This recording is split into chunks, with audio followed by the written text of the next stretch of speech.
Eu vou ler com você dois textos para começar. O primeiro está em Isaías, capítulo 61.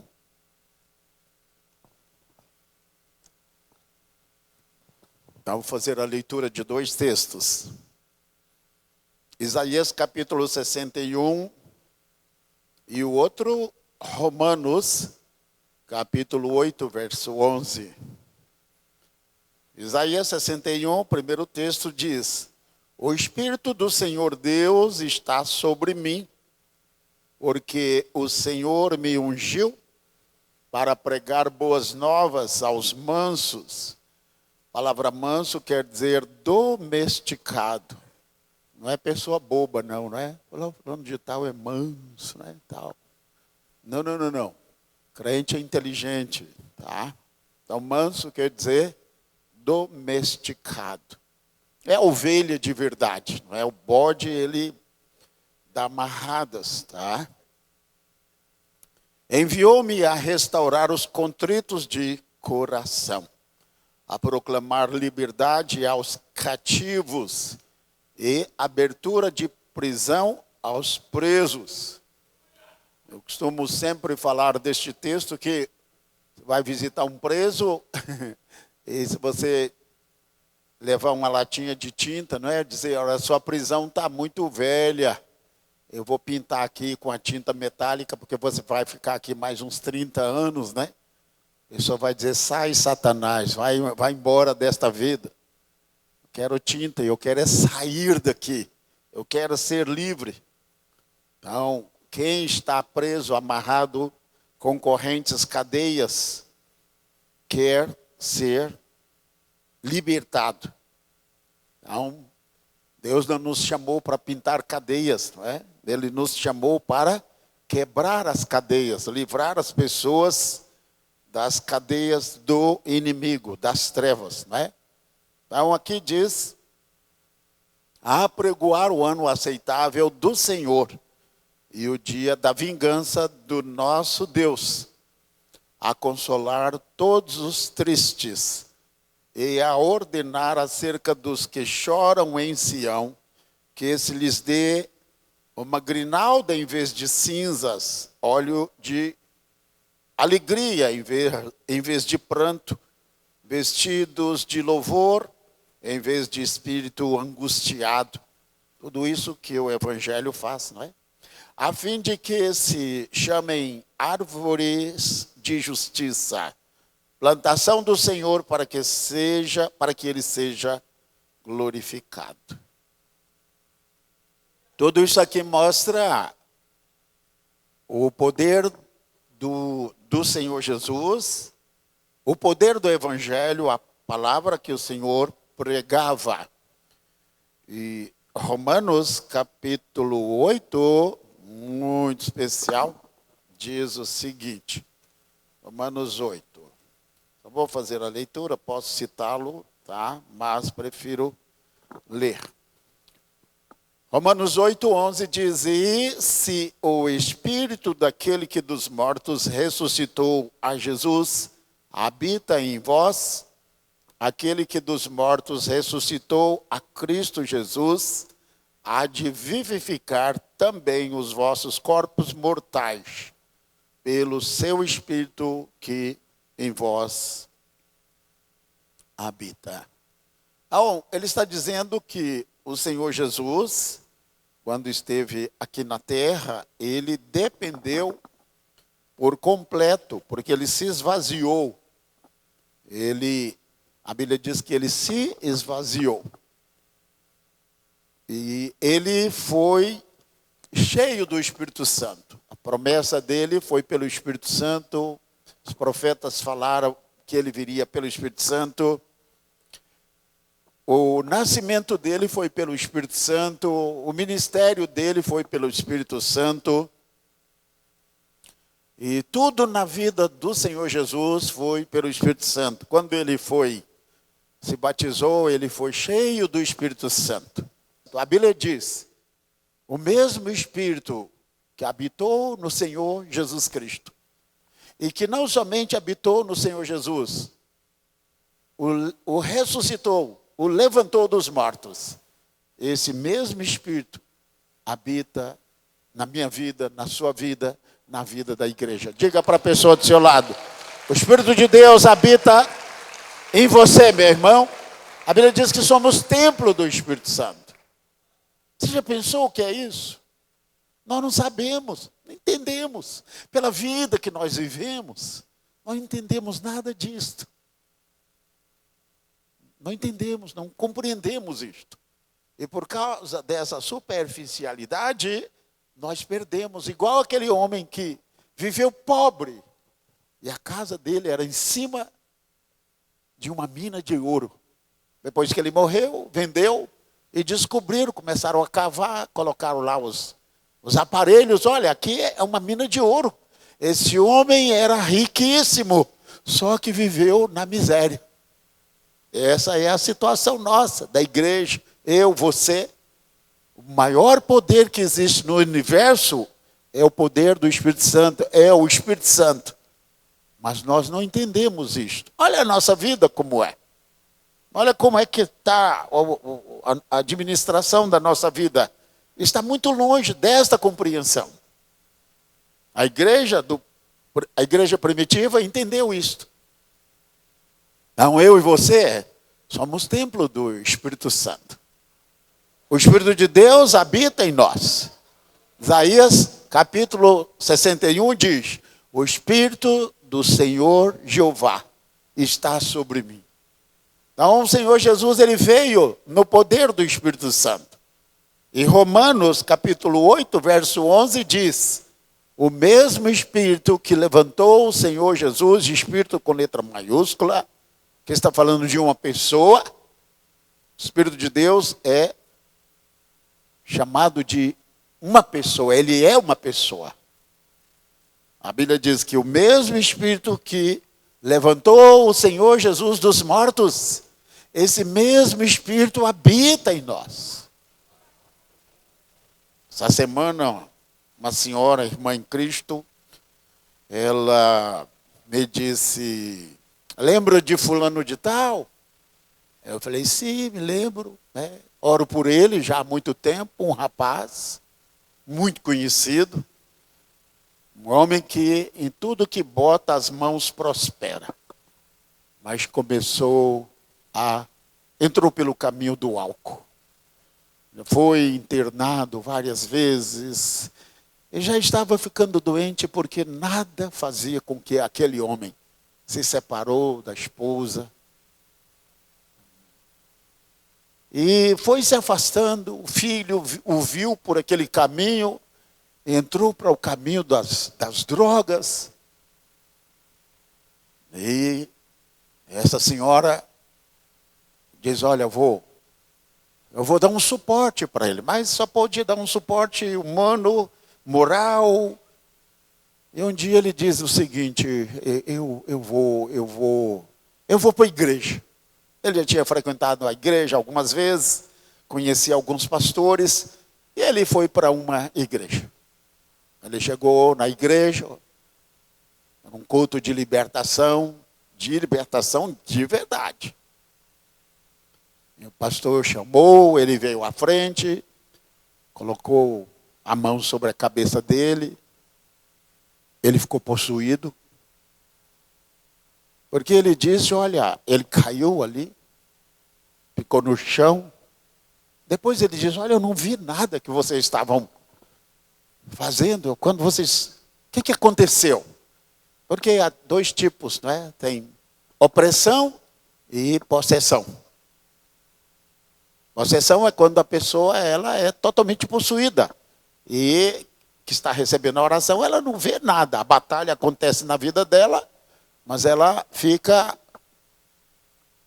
não percebe. Mas a pessoa que está oprimida, ela tem consciência. Por isso que eu digo para os irmãos, tá? Eu falei, quando você vai... Antigamente fazia isso, né? Os irmãos menos, que não tinham muita experiência, não é? Para testar se era demônio mesmo, dava um beliscão na pessoa, aquele beliscão bem assim, tal. Aí, claro, não pode fazer isso, né?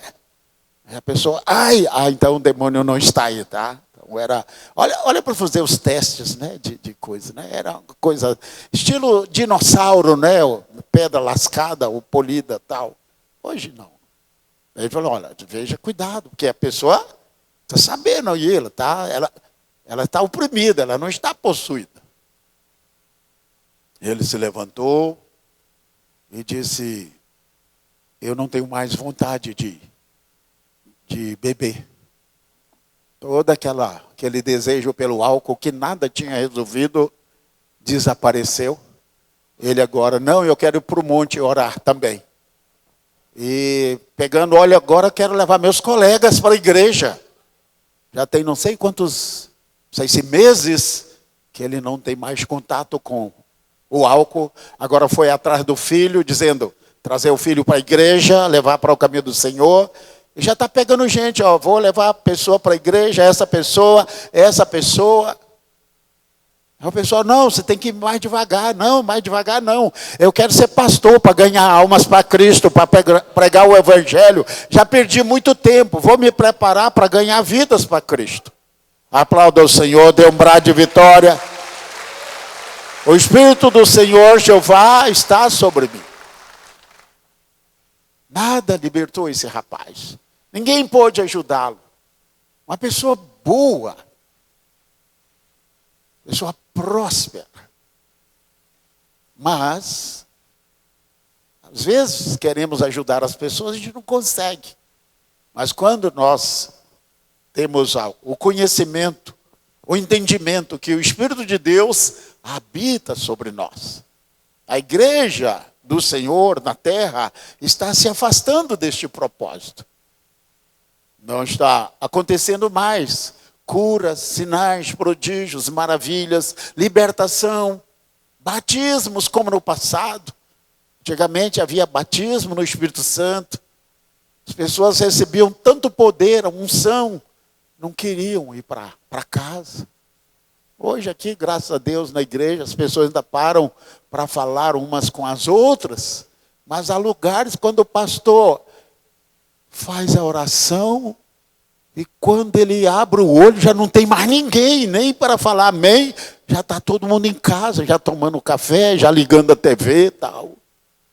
Sem contar os irmãos ninja, né? O crente ninja é aquele que o pastor fecha o olho para orar, aí ele desaparece, não é? Olha para a pessoa, você não é crente ninja, né, meu irmão? Entendeu? Você olha para a pessoa assim, está ali, quando você fecha o olho para orar, olha, a pessoa desapareceu. É chamado crente ninja, não é? Estou falando daqueles irmãos que param para tomar água, não.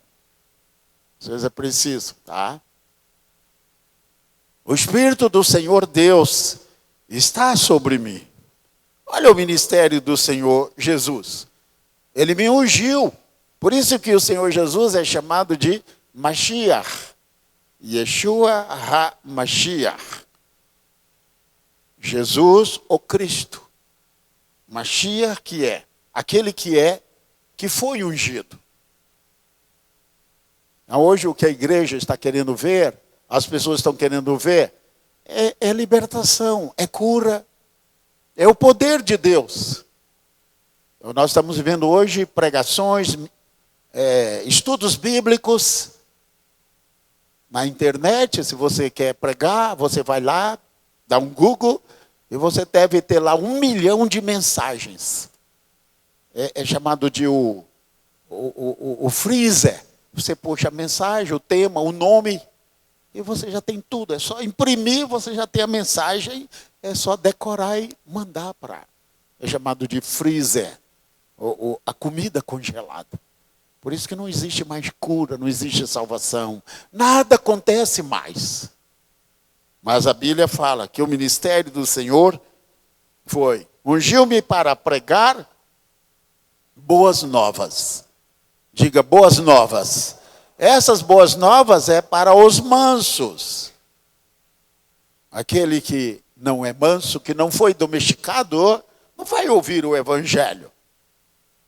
Pelo menos agora. Enviou-me a restaurar os contritos de coração. Lembre-se, mansos, que são os domesticados, Saulo foi domesticado. Ele dava coices. O ferrão vinha da lei sobre ele, né? Mas aí o Senhor foi e o domesticou. Ele se tornou manso. O Moisés era o homem mais manso da terra. É aquela pessoa, a característica de um domesticado é aquela pessoa que obedece e quando erra, diz: Senhor, o Senhor é justo. Reconhece que precisa da punição, do julgamento de Deus. Aceita. O Senhor disse para Moisés: você não vai entrar na terra prometida. Moisés ainda tentou questionar, falar com Deus: Senhor, repensa aí. Se fosse hoje nos dias atuais, né? Os irmãos, não, Deus é grande, o coração de Deus é grande e tal, mas Deus tem cabeça também. E tem crente que acha que Deus não tem cabeça, só tem coração. E Deus disse para Moisés: não toque mais neste assunto. Eu já te falei. Você não entra na terra prometida. Vai entrar no céu, mas na terra prometida aqui não. Nem ele, nem Miriam e nem Arão. Nenhum dos três. Todos ficaram antes da terra prometida. Que desobedeceram. E Moisés disse: Senhor, o Senhor é justo. Tudo bem. Então era um homem manso, contrito de coração. A Bíblia diz: a proclamar a liberdade aos cativos. Não tem coisa mais linda do que ver pessoas entrarem na casa de Deus e saírem totalmente diferentes. Uma boa parte das pessoas não querem mais vir para a igreja porque elas dizem: não faz diferença. E aí os líderes estão criando entretenimentos. Não estou falando, irmãos, de estratégias de evangelismo. Não é isso não. Estou dizendo que as igrejas hoje, elas estão criando entretenimento, substituindo a palavra por outra coisa. Aí as pessoas vêm, mas elas voltam vazias. Não há mudança. Vai ver que as pessoas vêm, assistem o culto dezenas de vezes, ouvem uma boa mensagem que não tem nada a ver com Bíblia, voltam para casa, para suas vidas, mas não há conversão de verdade. Existe convencimento, isto é, fulano, ciclano, ou fulano, fulana, são pessoas convencidas, mas não convertidas. A conversão é diferente de convencimento. O convencido, ele se torna um religioso. É aquela pessoa que pode vir para a igreja, gosta do culto, gosta das músicas, de tudo mais, mas não há mudança. Lá fora é a mesma coisa. Ela não tem o Espírito Santo. E o religioso é a pessoa mais triste da face da terra. A diferença de um cristão para um religioso é que o cristão, mesmo nas provas, nas lutas, nas dificuldades, está de pé, dando glória, glorificando a Deus. O religioso tem cara de jururu. Olha para a pessoa do seu lado: você é cristão de verdade, meu irmão? O religioso, ele não dá um sorriso, é a pessoa triste, não tem graça, não tem sal, não tem açúcar, não tem pimenta, não tem nada, não tem alegria, não tem Jesus. O cristão não, ele tem um brilho na face, ele tem a glória de Deus na sua vida. Quantos são cristãos, quantos são de Cristo? Dê um brado de vitória mais forte, amém. Então nós precisamos de nos inteirarmos sobre esta realidade, que o Espírito de Deus habita em nós.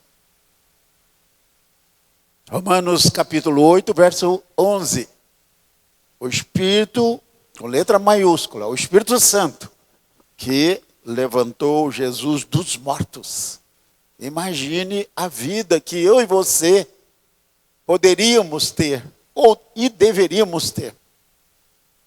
Não estamos tendo, porque vivemos na nossa fraqueza, na nossa limitação, não sabendo que o Senhor disse: eu não vou deixar vocês órfãos. Eu vos enviarei o Espírito Santo, o Paráclito. Ele vai estar com vocês. E quando ele falou do Espírito Santo, ele diz, olha, eu, general, estou saindo da linha de frente, mas usou a palavra grega outro, allos. E diz o outro general, que tem a mesma autoridade, e que tem autoridade tanta quanto eu, ele virá assumir o meu lugar. O Espírito Santo não é menor e nem maior do que Jesus. Está com o mesmo número de patentes. E é ele que vai guiar a igreja e conduzir a igreja através da palavra do Senhor e preparar a noiva de Cristo para o arrebatamento. Aplauda ao Senhor, dê um brado de vitória. Amém? Por isso que o Senhor disse, não vos deixarei órfãos. O mesmo Espírito que habitou no Senhor Jesus, habita em nós. Aquilo que eu disse, repetindo aqui, para lembrar, nós precisamos nos inteirar dessa realidade. Eu estava lendo Mateus esta semana, passeando por Mateus, e lendo a parábola dos trabalhadores das diversas horas de trabalho. E como eu me impressionei com isso aqui. Os evangelhos, é incrível o que está ali. O que o Espírito de Deus colocou para nos edificar ali. Ele fala de um trabalhador, de um dono de casa. Né? Ele sai, certamente ele quer fazer uma colheita, ele precisa de mão de obra, e ele sai de madrugada. Ele diz, vamos pegar, fazer uma empreitada, não sei como é aqui que diz, lá em Minas, fala fazer uma empreitada. Não é? Quando você pega e diz, olha, isso tem que terminar hoje. Pode deixar para amanhã. A ver esses carros aí que estão dirigindo na estrada, cheia de fruta, não é? Quem já viu isso? De vez em quando o cara corre tanto que acaba tendo um acidente. Por quê? Ele diz, olha, se você não entregar essa fruta aí em tal hora, amanhã ninguém vai comprar mais. Porque tem que entregar desse jeito. Algumas horas a mais, eles não vão receber. Então ele diz fazer uma empreitada. Então esse dono de família, esse senhor de família, proprietário de uma vinha, ele queria fazer uma colheita, ele queria fazer uma empreitada e ele saiu contratando trabalhadores de madrugada. Certamente 6 da manhã ele encontra ali e diz, olha, algumas pessoas dizem, olha, eu tenho trabalho para vocês. Vocês querem? Vão para a minha vinha. E foram. Não sei quantos, quem sabe 5, 6, 7. Depois ele saiu procurando, mas eu preciso de mais. 9 da manhã, ele encontrou outros dizendo, olha, vocês estão fazendo o quê? Porque não foram trabalhar? Não, ninguém nos contratou. Vão para a minha vinha. 9 da manhã. Ele continuou procurando trabalhadores. Meio-dia. Ele encontra na praça, olha, vocês estão fazendo o quê? Vocês estão ansiosos aqui? Não, ninguém nos contratou, estamos esperando sermos contratados. Não, eu tenho trabalho, vamos, eu preciso de vocês. Meio-dia. E ele contratou com todo mundo, com os das primeiras horas, 6 da manhã, um salário, um valor, uma diária. E ele continuou, 9 da manhã, meio-dia. Às 15 horas, ele encontrou pessoas dizendo, olha, vocês não querem trabalhar? Sim, nós queremos, mas ninguém nos contratou. Vá para a minha vinha, eu preciso de pessoas lá. Faltava certamente 3 horas para encerrar o trabalho. E ele saiu por ali às 5 da tarde. Ele viu pessoas e disse, o que vocês estão fazendo? Vocês estão parados? Não, nós queremos trabalhar, mas ninguém nos contratou, já está terminando o dia. Diz, vão para a minha vinha, vão para o meu trabalho. Lá tem pessoas já trabalhando. Pegue com eles. Eles chegaram na última hora, chamados trabalhadores da última hora. E eu fiquei muito impressionado com isso aqui, porque Há pessoas, né? Aqui tem irmãos que já se converteram, já deve ter 50 anos de convertidos, outros 30, outros 20, outros 10. No ministério, há pessoas aí que já estão pastoreando há 50 anos e vai. Mas chega um tempo que as pessoas começam a cair na rotina. Diga para a pessoa do seu lado, cuidado com a rotina, meu irmão. A rotina é a pior coisa que existe. É quando a pessoa cai na zona do conforto. Ela não tem mais aquele zelo de vir para a casa de Deus, não tem mais o zelo para ler a palavra. Ela vai se acostumando com as coisas espirituais. Eu vi recentemente um pastor dizendo, olha, cuidado para não dar glória, espero terminar isso aqui para a gente não ficar ruim, senão se alguém der glória aqui antes de terminar falar isso aqui, vai ficar difícil. Não sei o que eu vou fazer. Um pastor diz, olha, se tiver alguém da sua igreja desviado do evangelho, que tiver no mundo, você prepare uma ceia, falando da ceia do Senhor, e leva a ceia e vai lá cear com ele. Olha o que as pessoas estão fazendo com as coisas de Deus. Pegar a ceia do Senhor, levar para cear na casa de uma pessoa que está vivendo uma vida de pecado, de mundo, se afastou de Deus. E onde fica? Examine-se o homem a si mesmo e depois coma deste pão e beba deste cálice. Eu gosto de ver os comentários. Misericórdia. Um pastor.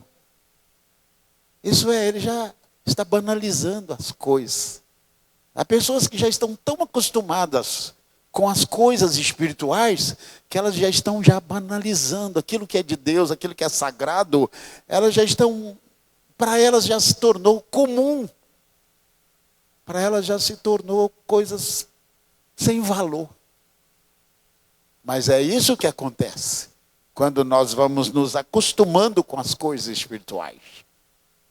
Quando nós não temos aquele avivamento individual de busca na palavra, para que o Espírito de Deus tire as cinzas da nossa vida.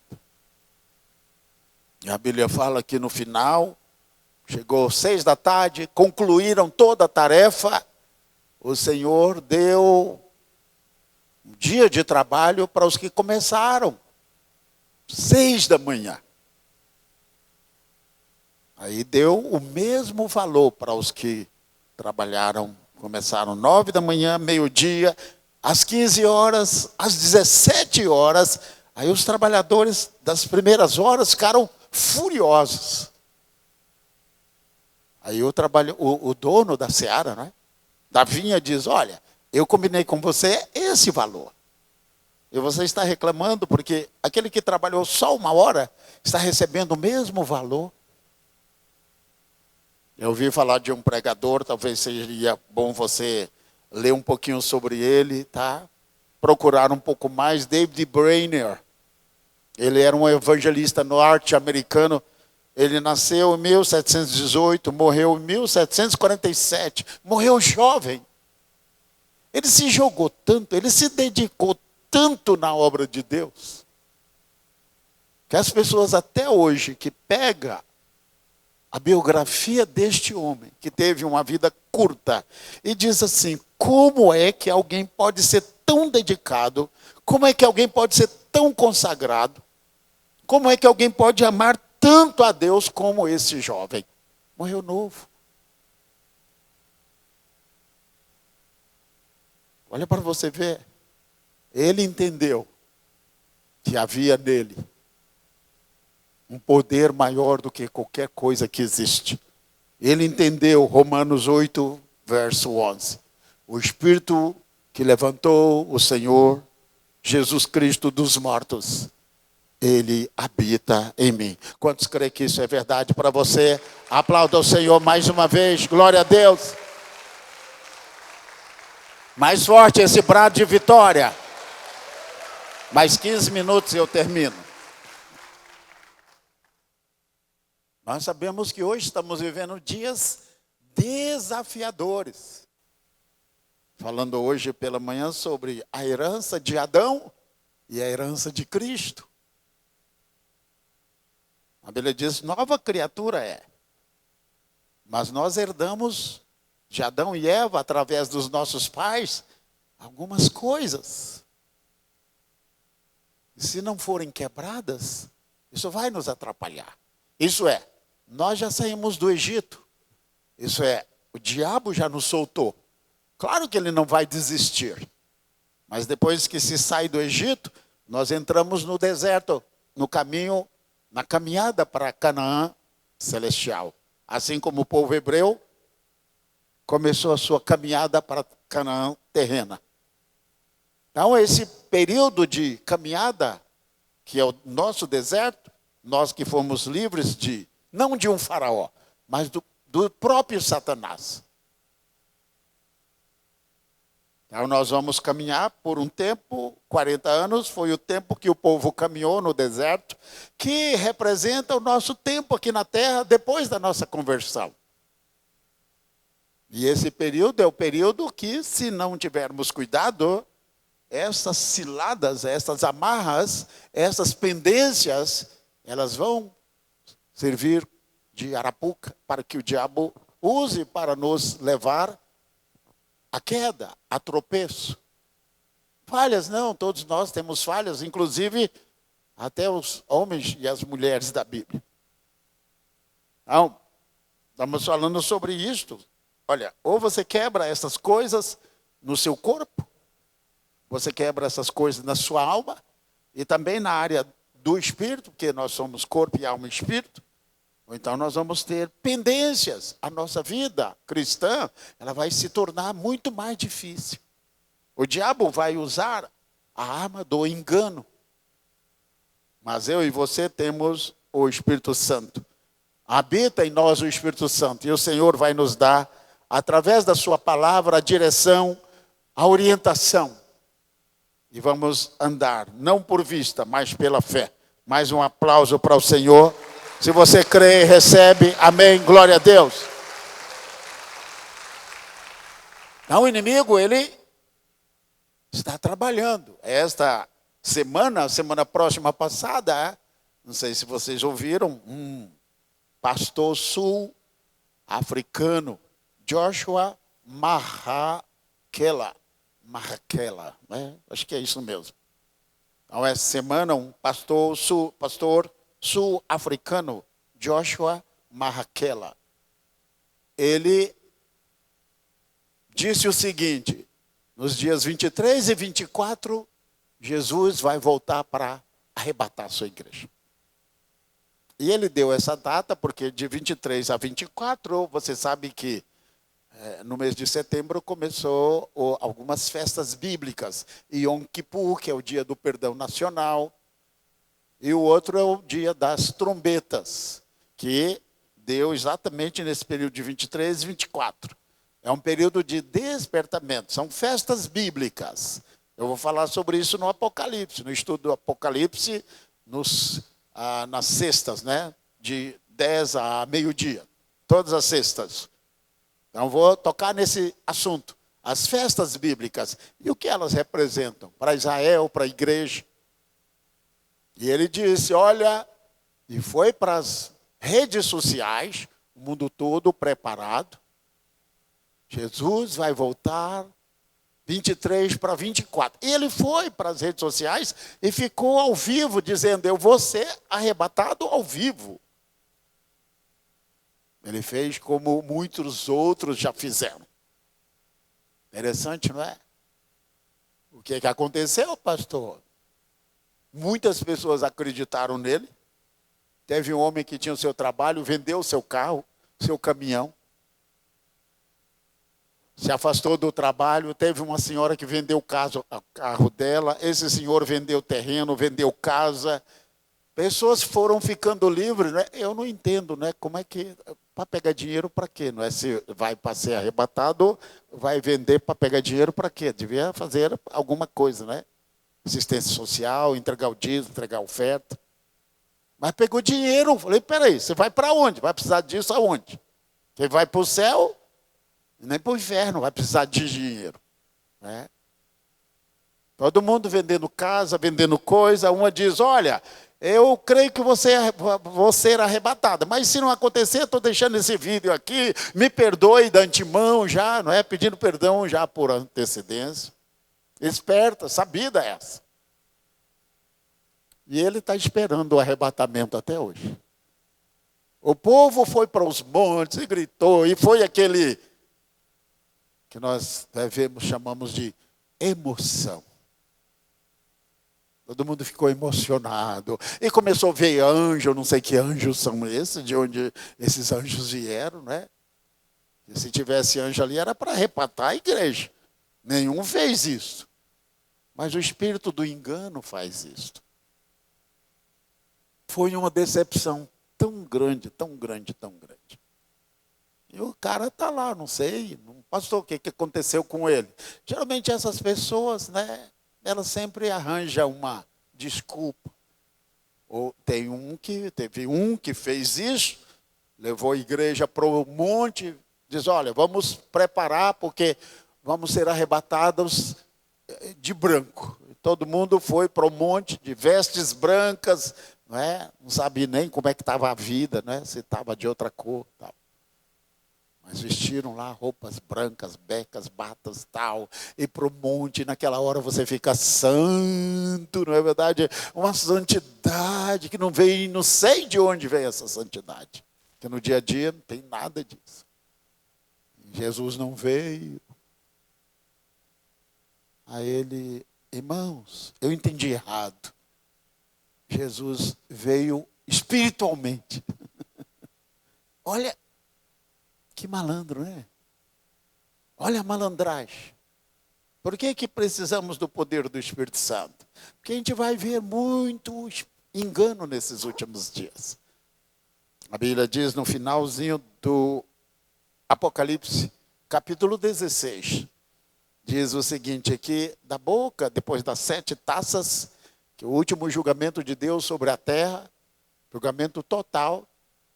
Aí vem 17, 18, o julgamento da grande Babilônia, a mãe das abominações da terra.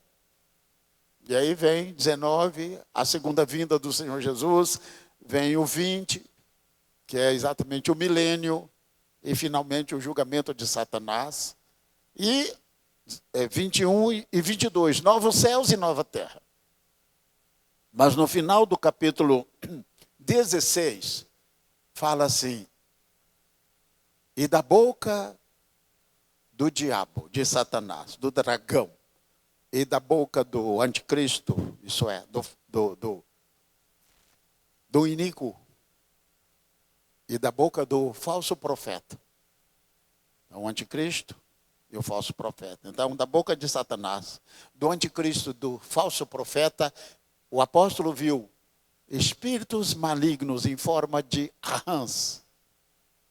E esses espíritos malignos saíam por toda a terra para congregar os reis da terra para a batalha contra o Senhor Jesus. E a Bíblia diz que os congregou num lugar chamado Armagedon. Talvez você já tenha visto aquele livro, aquele filme, o vídeo Armagedon. É uma tradução que não foi muito feliz, porque quer dizer Armegido. É um lugar que tem ali, há uma planície, lá tem um monte de Megido, mas tem o vale de Jezreel, que é chamado de Armagedon, que é Armageddon. E nesta área parece que é 22 quilômetros de largura e 32 de comprimento. E ali, naquele lugar, Satanás, o anticristo e o falso profeta vai congregar todas as nações da terra. Certamente até os generais do Brasil, vão representando, Marinha, Exército, Aeronáutica, vão ser enganados, irão juntar-se ali e vão lutar contra o Senhor Jesus. Mas quem é que vai convocar esses líderes, esses comandantes, esses ditadores, esses presidentes? Satanás. que ele vai usar? Espíritos malignos, espírito do engano. Por isso que é importante eu e você termos em nós e buscarmos a Deus, a revelação da sua palavra. Porque a palavra nos garante o mesmo Espírito que habitou no Senhor Jesus, o mesmo Espírito que o levantou dentre os mortos, esse mesmo Espírito, o Espírito Santo, ele habita em nós, ele habita na igreja. Aplauda o Senhor mais uma vez.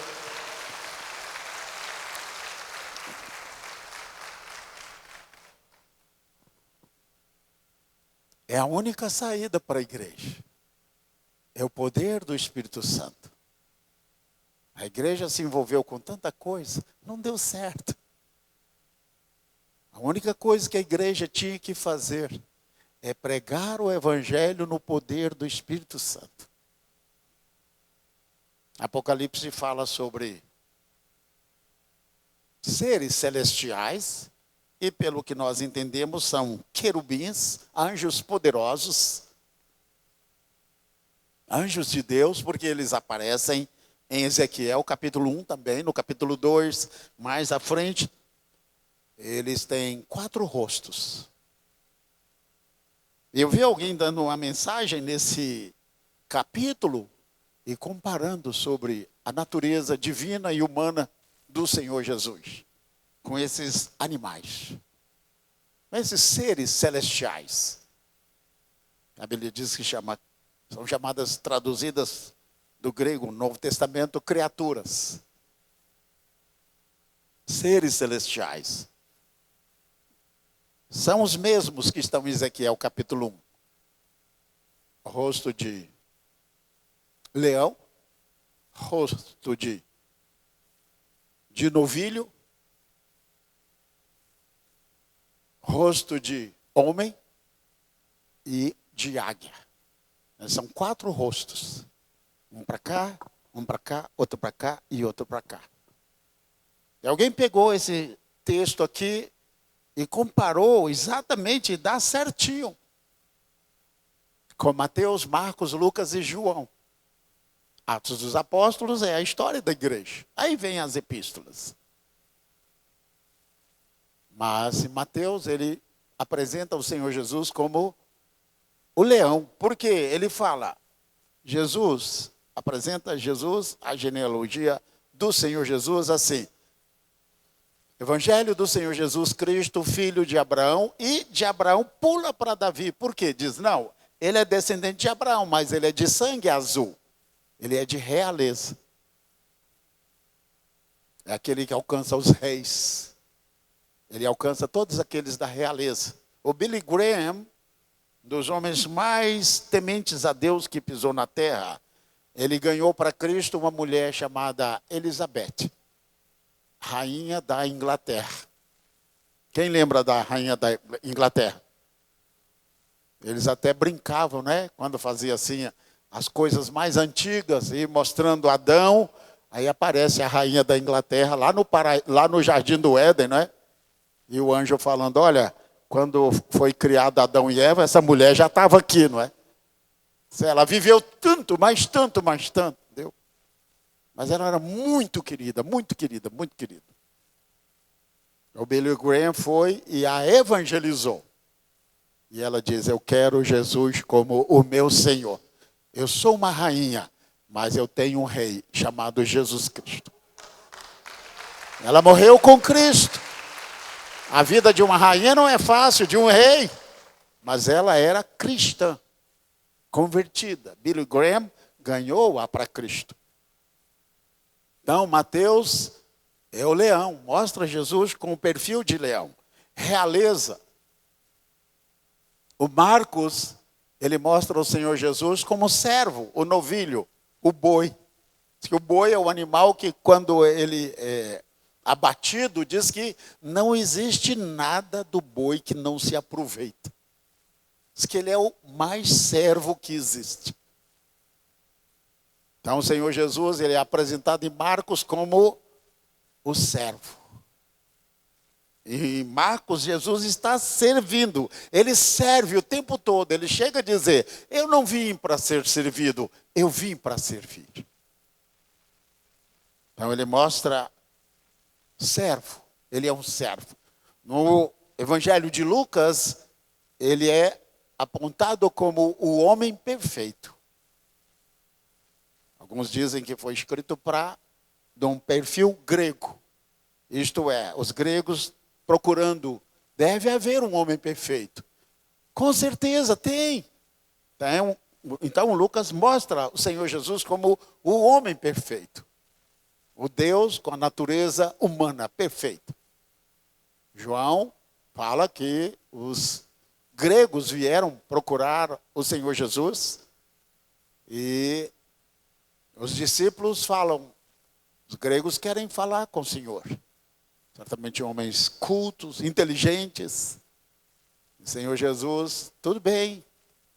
E quando eles chegam, o Senhor Jesus quebra o gelo e diz: se o grão de trigo, ele caindo na terra, se não morrer, fica ele só. Mas se ele morrer, dá fruto. Os gregos devem ter colocado a mão na cabeça e diz assim: e a gente nunca pensou nisso. Eles disseram: mas é uma filosofia tão simples. O Senhor Jesus estava falando dele. Não sei se eles entenderam. Mas Lucas mostra o homem perfeito. E João, o Senhor Jesus não começa, o evangelho não começa por genealogia, não começa por nada. O Senhor Jesus aparece lá em cima como águia voando. Isso é, no princípio era o verbo. O verbo estava com Deus. Os demais apresentam o Senhor aqui no plano terreno. No Evangelho de João, o Senhor aparece lá em cima, uma águia, apontando o Senhor Jesus como o divino, o Filho de Deus. E não somente o Filho de Deus, mas aquele que é o Filho de Deus e é o Deus Filho. Estava falando sobre Apocalipse no programa de rádio. Que quando o João chorava, dizendo: quem é que vai abrir o livro? Capítulo 4, capítulo 5. E ninguém, porque não tinha ninguém para abrir o livro e nem sequer podia olhar para o livro. Aí o ancião disse: não chora, porque João chorava. Não chore, porque o Senhor Jesus, o leão da tribo de Judá, ele vai abrir o livro. Ele é digno, é o único digno. Então, quando aparece, fala sobre o cordeiro, está todo mundo esperando o cordeiro, aparece o leão. Jesus, na terra, ele foi cordeiro. Ele ainda é o cordeiro. Mas agora haverá o juízo sobre Satanás e suas hostes, e sobre aqueles que rejeitaram a Cristo. O mundo verá e sentirá a fúria do leão da tribo de Judá. E nós queremos ser leões também. Mas não funciona. A gente quer dar um rugido e acaba saindo um berro de ovelha. Porque o Senhor Jesus, para ser leão, ele foi o Cordeiro de Deus. Um dia seremos leões também. E eu falei hoje de manhã, o Senhor falou: olha, eu vos envio como ovelhas para o meio dos lobos. A mensagem que eu quero trazer para vocês. Eu falei: Senhor, mas isso está errado. Por que o Senhor não mudou isso aí? Tinha que ser o contrário. O Senhor está mandando a gente ovelha para meio de lobos. Isso é uma luta que não dá nem para começar. As ovelhas não vão ter chance nenhuma. Mas o Senhor dá uma saída. Eu vou dar para vocês uma estratégia. Como ovelhas, vocês vão vencer lobos. Porque o leão da tribo de Judá está com vocês. Aplauda o Senhor. Mais forte esse brado de vitória. Amém. Glória a Deus.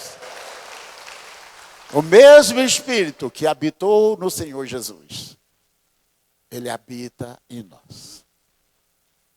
Quantos foram abençoados nesta hora? Amém? Quantos receberam essa palavra? Diga amém, aleluia. Quantos creem que a partir de hoje a sua vida não pode ser a mesma, irmãos?